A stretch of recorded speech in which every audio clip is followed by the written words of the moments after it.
If you need to connect SurveyMonkey with Tableau, this quick tutorial will walk you through the process step by step. This is a helpful setup if you want to bring your survey data into Tableau for reporting, visualizations, and deeper analysis.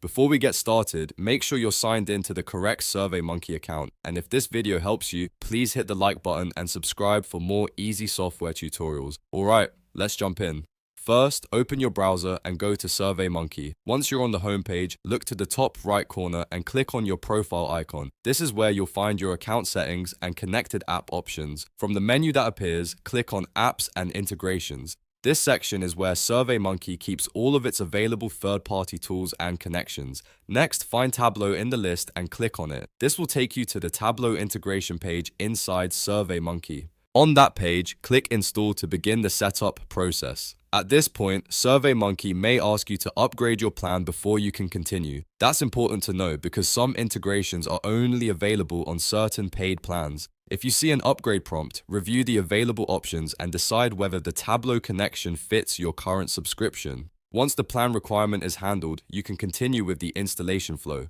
After the integration is installed, you'll be able to use SurveyMonkey data more effectively with Tableau, depending on your account permissions and plan features. That means you can start preparing your survey results for dashboards, charts, and more advanced analysis in Tableau. If you're setting this up for business reporting, this is a great way to turn raw survey responses into something more visual and actionable. And that's it. You've now seen how to connect SurveyMonkey with Tableau. If this tutorial helped you, please give it a like, subscribe for more step-by-step software guides, and leave a comment if you want me to cover more integrations in the future.